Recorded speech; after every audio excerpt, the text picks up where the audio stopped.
Amém, irmãos? Texto de Jonas, quem quer acompanhar na tua Bíblia, Jonas 3, do 1 ao 10, diz assim, ó.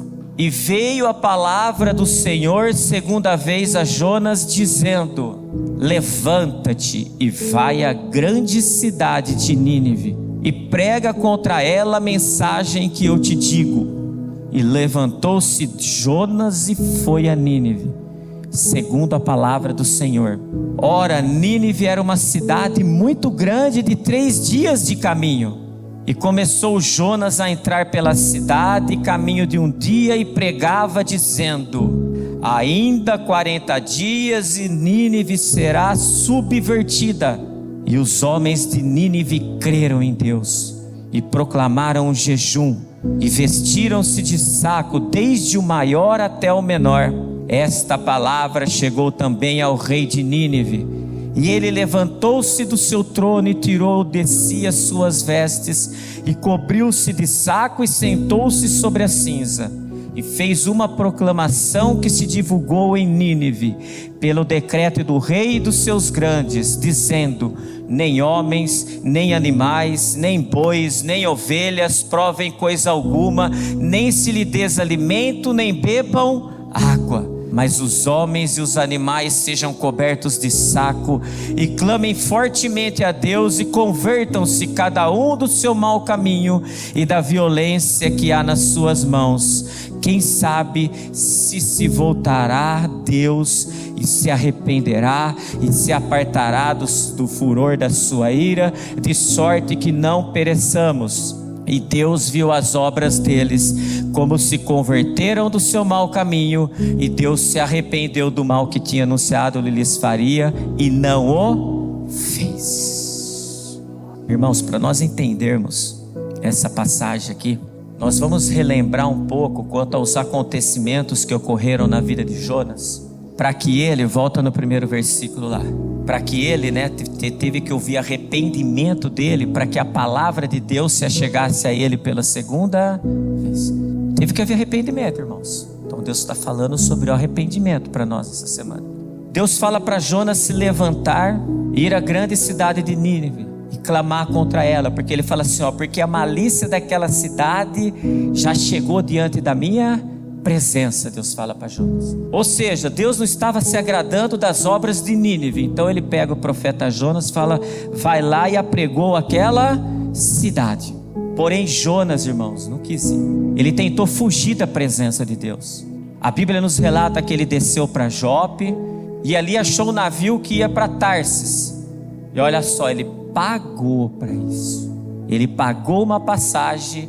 E a Bíblia é enfática em dizer que ele desceu para dentro dele. Subentende-se que ele entrou no navio e foi para uma parte mais baixa.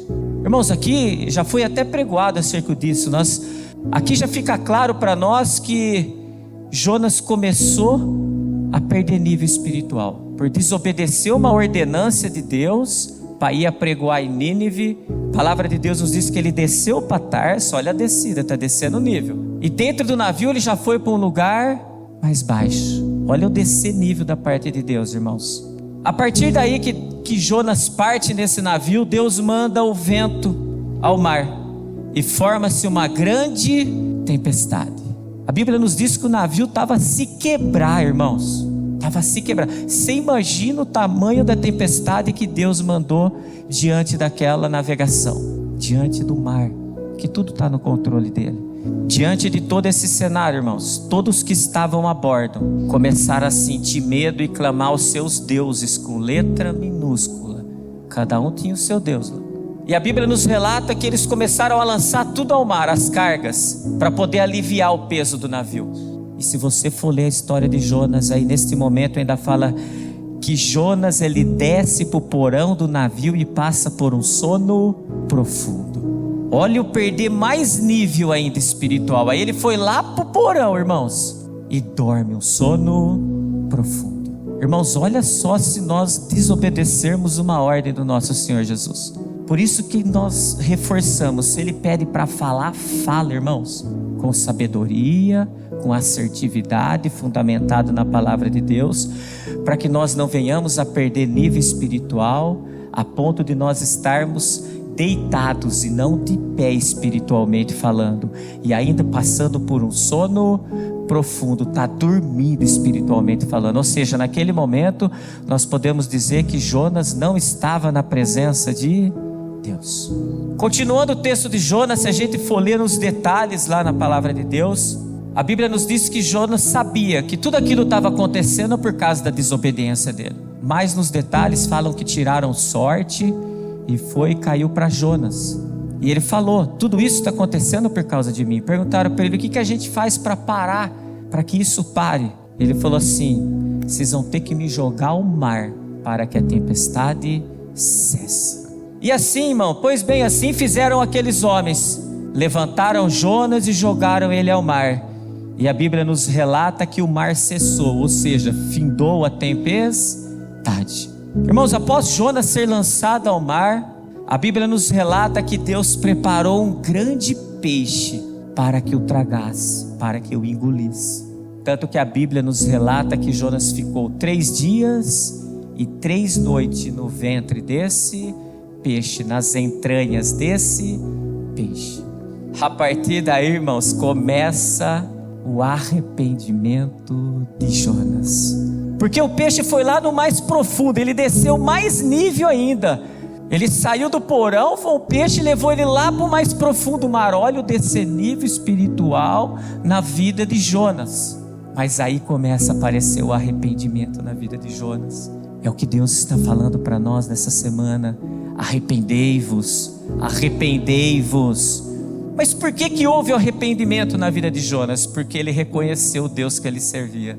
E ele começou a orar a Deus. Olha o que está escrito em Jonas 2, do 1 ao 2, irmãos. E orou Jonas ao Senhor seu Deus das entranhas do peixe, e disse: na minha angústia clamei ao Senhor, e Ele me respondeu. Do ventre do inferno gritei, e Tu ouvistes a minha voz. Irmãos, nós não vamos entrar aqui no detalhe. Depois, se alguém tem curiosidade, o versículo vai do 2 ao 9, toda a oração de Jonas. O que dá para entender diante da oração dele é que houve um arrependimento de ter desobedecido uma ordenança de Deus para ir pregar na cidade de Nínive. Pois bem, irmão, como foi falado, esse orar de Jonas, para ele orar, primeiramente teve que ter o arrependimento. Irmãos, diante do arrependimento de Jonas, que Deus conhece a sinceridade dos nossos corações, o Senhor dá ordem ao grande peixe para vomitar Jonas. Olha o que está escrito em Jonas 2,10. Falou, pois, o Senhor ao peixe, e este vomitou a Jonas na terra seca. Mas para isso teve que ter o que, irmãos? Arrependimento. Tá difícil aí, irmãos? Estou descendo o nível espiritual, as coisas não estão dando certo, estou cada vez mais indo para baixo. Analisa aí como que está o arrependimento no coração. É assim que nós trabalhamos, irmãos. Deus trabalha se nós tivermos um arrependimento sincero aos seus olhos. Se não é arrependimento sincero, não passa de um remorso temporâneo. O remorso vai e volta. Podemos dizer então, irmãos, que a partir daí veio a palavra do Senhor pela segunda vez na vida de Jonas. Irmãos, mas Jonas teve que pagar o preço para se arrepender. Não paga o preço não, irmão, se arrependa antes. Deus nunca vem contra uma nação sem antes avisar. Não espera descer nível não, não espera dormir não espera ter força para ficar de pé não. Pede ajuda, clama a Ele, se arrependa. Porque quando a palavra de Deus veio a segunda vez para Jonas, veio para ele fazer o que? Trabalhar na vinha do Senhor. Vai à grande cidade de Nínive e prega. Mateus 21, do 28 ao 29, diz assim que nós aprendemos: mas que vos parece? Um homem tinha 2 filhos, e dirigindo-se ao primeiro disse: vai trabalhar hoje na minha vinha. Ele, porém, respondendo, disse: não quero. Mas depois, arrependendo-se, foi. Quer dizer, aquele filho, para trabalhar na vinha, teve que se arrepender. Jonas, para poder ir apregoar a palavra de Deus em Nínive, primeiro ele teve que reconhecer, descer, se arrepender, mas para trabalhar na vinha do Senhor, porque ele foi lá apregoar também a palavra de Deus. Ou seja, irmãos, seja na vida de Jonas, seja na vida desse primeiro filho que subentende que é o primogênito, ou seja nas nossas vidas, para nós trabalharmos na vinha do Senhor, primeiro tem que ter arrependimento nas nossas vidas. Amém, irmãos? Arrependei-vos. Vocês vão ouvir um monte de vezes essa palavra hoje de manhã. Arrependei-vos enquanto há tempo. Pois bem, irmãos, aí nós vamos para o texto onde nós lemos no início. Põe para mim Jonas 3, do 1 ao 4. E veio a palavra do Senhor segunda vez a Jonas, dizendo: levanta-te e vai à grande cidade de Nínive, e prega contra ela a mensagem que eu te digo. E levantou-se Jonas e foi a Nínive, segundo a palavra do Senhor. Ora, Nínive era uma cidade muito grande, de 3 dias de caminho. E começou Jonas a entrar pela cidade, caminho de 1 dia, e pregava dizendo: ainda 40 dias e Nínive será subvertida. Irmãos, aqui já é outro Jonas. Aqui é um Jonas que preferiu pagar o preço. Ele pagou o preço para descer nível espiritual, irmãos. Ele pagou a viagem dele naquele navio, e a partir dali só foi caindo nível espiritual. Mas aqui é um Jonas que já pagou o preço, porque aqui ele se arrependeu, porque ele tentou fugir da presença de Deus, mas não conseguiu. Quem foge dos olhos de Deus, irmãos? Quem foge? Aqui eu já vejo um Jonas obediente à ordenança de Deus, indo trabalhar em favor do reino de Deus, ou seja, indo trabalhar na vinha do Senhor. Irmãos, olha a pregação de Jonas a Nínive: ainda 40 dias e Nínive será subvertida. Irmãos, subvertida é destruída, é afundada, arruinada, corrompida. Você sabe o que Jonas estava querendo falar para aquele povo lá? Ei, ou vocês se arrependam dos seus maus caminhos, ou vocês ou essa cidade vão ser destruídas. O arrependimento aí, irmãos. Arrependei-vos enquanto é tempo. Deus deu um tempo aqui para Nínive, tem um tempo determinado para todas as coisas. Amém, irmãos? Versículo 5 de Jonas 3 diz assim, ó: e os homens de Nínive creram em Deus, e proclamaram jejum, e vestiram-se de saco, desde o maior até ao menor. Irmãos, olha a importância de nós trabalharmos na vinha do Senhor, em favor do reino de Deus. Está escrito lá, ó: e os homens de Nínive creram em Deus. Quando nós trabalhamos na vinha do Senhor, as pessoas vão crer na palavra dele, mas tem que ter alguém que trabalhe em favor da vinha dele. Irmãos, isso não se restringe a isso, nós já aprendemos. Você pode trabalhar dentro da tua casa, dentro do teu trabalho, onde Deus te mandar ir, de pregar o evangelho a toda criatura, mas trabalhe em favor do reino. Aquele povo creu, irmãos, na palavra que Jonas estava pregoando àquela cidade. Olha o que diz em Marcos 9:23. E Jesus disse-lhe: se tu podes crer, tudo é possível que crer. Ponto. Crer, irmãos. Sabe esse mar aí que estava passando Jonas? Esse mar que a gente acha que não vai parar, não vai vir bonança, pelo contrário, só faz aumentar as ondas. Crê na palavra que é apregoada, porque tudo é possível que crer.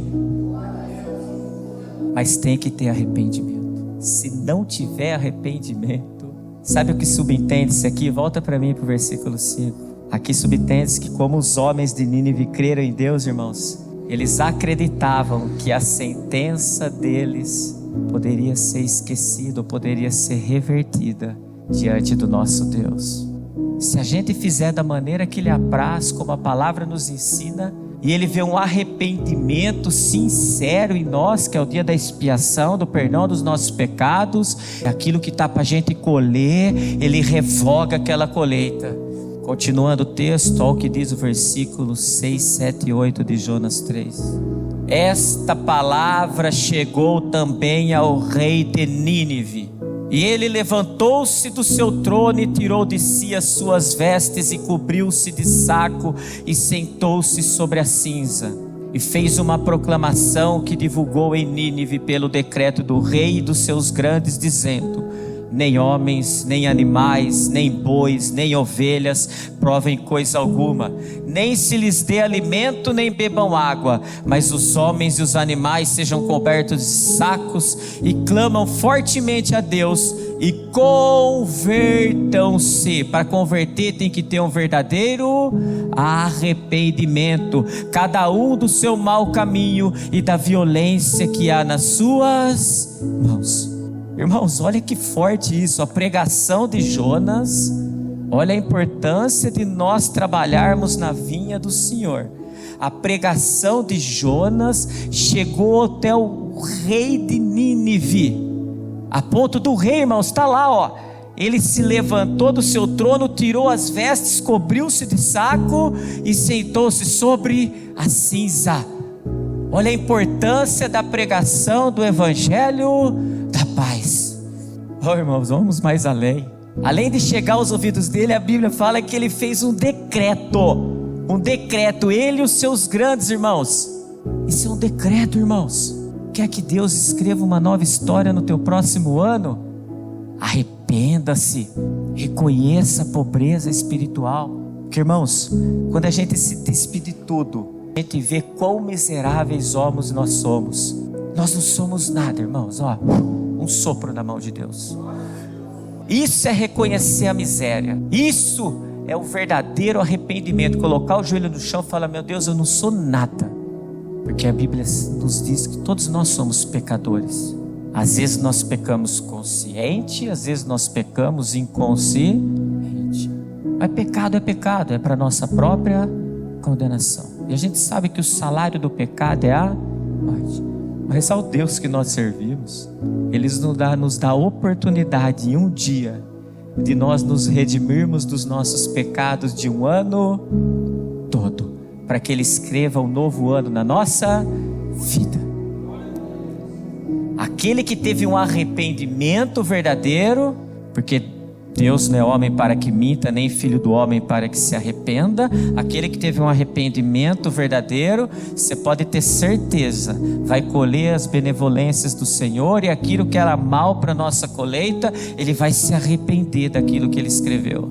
Versículo 9 de Jonas 3 diz assim, ó: quem sabe se voltará a Deus e se arrependerá e se apartará do furor da sua ira, de sorte que não pereçamos.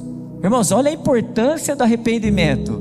Após o decreto do rei do Nínive, ele mesmo declarou: quem sabe se voltará a Deus e se arrependerá. Olha o arrependimento. Existe o arrependimento nosso, mas existe o arrependimento da parte de Deus. Ele se arrepende de tudo aquilo que ele escreveu para as nossas vidas, que nós íamos colher diante das nossas más plantações.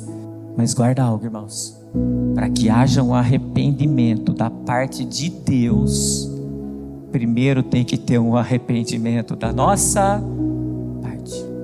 Não adianta nada clamar do arrependimento de Deus se nós mesmos não nos arrependermos dos nossos maus caminhos. Alguma semelhança com o Yom Kippur? A gente se arrepende e Deus escreve uma nova história nesse ano. Irmãos, a semana toda Deus está falando para nós: arrependei-vos. E olha como termina o texto de Jonas 3:10, irmãos, diz assim, ó: e Deus viu as obras deles, como se converteram do seu mau caminho. E Deus, o que, irmãos? Se arrependeu do mal que tinha anunciado lhes faria, e não o fez. Irmãos, a Bíblia é enfática em dizer que aquele povo se converteu dos seus maus caminhos, e a gente sabe que para se converter tem que ter primeiro um arrependimento verdadeiro. E aquele povo não colheu o que Deus tinha escrito. Não, porque Deus se arrependeu do que escreveu. Irmãos, quando nós temos um arrependimento de fato e de verdade, se cumpre nas nossas vidas o que está escrito em Atos 3,19. Olha lá: arrependei-vos, pois, e convertei-vos. Olha a sequência. Deus não está falando para primeiro se converter e depois se arrepender, porque não existe conversão sem arrependimento. Arrependei-vos, pois, e convertei-vos, para que sejam apagados os vossos pecados, e venham assim tempos de refrigério pela presença do Senhor. Esse tempo de refrigério nada mais é do que Deus escreveu um novo livro, um novo ano, diante do nosso arrependimento sincero, irmãos. Ao invés de nós colhermos as nossas más plantações, Deus me perdoa, vem o refrigério. Irmãos, a Bíblia é uma engrenagem perfeita. Nós possamos vir aqui na casa de oração de segunda a segunda. Se não existir arrependimento em nós, posso falar, não adianta nada, mas nada. Tudo que Deus nos ensina aqui, irmãos, cada palavra apregoada, cada revelação apregoada, tem que entrar no nosso coração, tem que ter livre acesso. E a primeira coisa que tem que ser é se arrepender, como a gente aprende. Aprendi uma coisinha nova hoje, eu vou me arrepender desse mau caminho e vou me converter. Aprendi outro, eu vou me arrepender e vou me converter. O evangelho é assim, até nós alcançarmos uma estatura de varão perfeito. Eu gostaria de compartilhar 3 versículos com os irmãos acerca do arrependimento antes de entregar a palavra nesta manhã. Primeiro se encontra em 2 Pedro 3,9, que diz assim, ó: o Senhor não retarda a sua promessa, ainda que alguns a tenham por tardia, mas é longânimo para conosco, não querendo que alguns se percam, senão que todos venham a se arrepender-se. Muitos têm Deus por tardio, irmãos, mas Deus não é tardio, Deus é longânimo. E o copo de Deus, nós já aprendemos, o copo dele vai se enchendo. E essa longanimidade de Deus, irmãos, é para que nós nos arrependamos. Se arrependeu, se converteu, escreve uma nova história, ponto. Então Deus não é tardio não, viu? Você acha que Deus é tardio? Não. Ele é longânimo, ele é benigno, tudo em favor da nossa vida, irmãos. 2 Crônicas 7,14 diz assim, ó: e se o meu povo, que se chama pelo meu nome, se humilhar e orar e buscar a minha face e se converter, ao colocar os joelhos no chão e se arrepender, porque primeiro se arrepende e depois converte dos seus maus caminhos. Aí Deus fala assim para nós: então eu ouvirei dos céus e perdoarei os seus pecados e sararei a sua. Arrependei-vos, irmãos, enquanto há tempo. E para findar, irmãos, olha que bonito que está escrito em Lucas 15:10. Assim vos digo que a alegria diante dos anjos de Deus por um pecador que se arrepende. Oh, irmãos, tem festa nos céus, irmãos. Sabe por quê? No final das contas, Deus está preocupado com a salvação das nossas almas. É isso, irmãos. A palavra de Deus nos ensina que quando Deus fala 2 vezes para nós, é porque Ele está querendo chamar a atenção. Essa semana Deus já falou para nós no culto de quinta: arrependei-vos. E hoje Ele está falando mais uma vez: arrependei-vos. Deus está chamando a atenção, irmãos, porque se tiver um arrependimento verdadeiro ainda há tempo. Porque se humilhar, se orar, buscar a face, se arrepender e converter dos maus caminhos, Ele ouve, perdoa os nossos pecados, sara a terra. E vamos mais além, e Ele escreve uma nova história. Amém, irmãos? Eu vou falar uma última palavrinha antes de entregar a mensagem da manhã de hoje. Arrependei-vos. E assim eu agradeço a minha oportunidade, em nome do Senhor Jesus. Glórias a Deus. Saúde, amada igreja, na santa paz do Senhor. Amém? Amém. Irmãos, nesse dia de Yom Kippur, eu estava meditando num texto. E eu sempre, quando vou meditar num texto, eu gosto de pegar várias traduções bíblicas. para a gente entender aquela que nos dá, né, a direção e a revelação do Espírito. E olha para vocês verem como o próprio apóstolo Paulo, ele guardava o Yom Kippur. Atos, capítulo de número 27, versículo de número 9, na tradução King James. E passado muito tempo, e sendo já perigosa a navegação, pois também aqui está escrito o jejum, naquela tradução está escrito assim, o dia da expiação já tinha passado. Paulo os ademoestava. Observa que Paulo, no dia da expiação, ele não ademoestou, porque o dia da expiação requer de mim que eu e você não trabalhemos e não façamos obras. E se vocês meditarem nesse texto de Atos, capítulo de número 27, vocês vão ver que tinha uma sentença de morte para aquela tripulação daquela embarcação. Uma forte tempestade veio, mas por causa de um que estava no barco e foi fiel, Deus reverteu uma sentença de morte para todos que estavam na embarcação. Por causa de irmãos. Mas a palavra do apóstolo Paulo para todos os tripulantes era: não desçam da embarcação, porque se descerem certamente morrereis. Procurem essa tradução e vocês vão ver que está escrito: passado o dia da expiação. Eu sei que tem muita gente aqui que está com o coração apertado hoje, porque não fizeram o culto do Yom Kippur. E a pergunta é: e agora, pastor, o que eu faço? Esse dia passou, irmãos.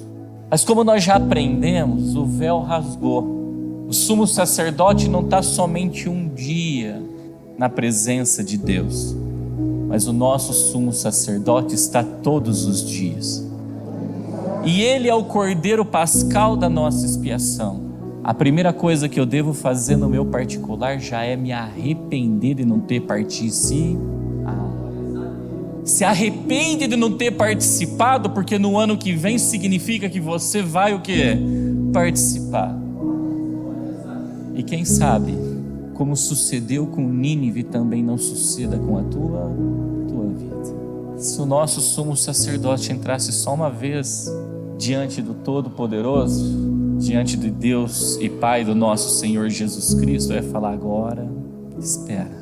Mas como ele está todos os minutos, todos os segundos, todos os instantes, desde que ele subiu ao céu, está sentado à destra de Deus, ainda dá tempo da gente se arrepender. A gente se arrepende dos nossos pecados e se arrepende de não ter prestado o culto que Deus requer de nós. E quem sabe com o seu sangue, ele também apague as sentenças. Apague as sentenças e faça a gente colher o bem que Ele tem reservado para nós. Amém? Se não existir arrependimento por isso, se prepara. Desobedeceu a palavra. E o que Jonas fez, irmãos? Desobedeceu, pegou que sentido na vida? Aí eu posso escolher se eu vou querer ser como o primeiro ou como o segundo filho. O primeiro falou: eu não vou, e se arrependeu e foi. O que Jonas fez? Eu não vou. Aí sobreveio um monte de coisa no meio do caminho, ele se arrependeu e o quê? Eu acredito que aquele primeiro filho é o Jonas, como o pastor pregou. Perder nível espiritual, perder os bens, ter um encontro face a face com o diabo, porque é isso que o texto diz. Aonde Jonas foi parar? Olha lá. Clamei ao Senhor e Ele me respondeu. Da onde, irmãos? Do ventre do inferno. Jonas teve um encontro face a face com as trevas. Então eu fui o filho que falei: eu não vou fazer. A palavra para mim é para você: arrepende-te e vai e faça. Porque se a gente não se arrepender, aqui é o prumo final, ó. Deus reverteu uma sentença na vida de Paulo e de todos aqueles que estavam na embarcação com Paulo. Tudo porque Paulo cumpriu o culto do dia da expiação. Observa que a tradução diz assim, ó: passado o jejum. Porque o resto tudo Jesus fez. O que restara somente é o afligir a alma. Como? Jejuando, se separando, se santificando e se arrependendo. Ainda dá tempo para a glória de Deus, tá bom?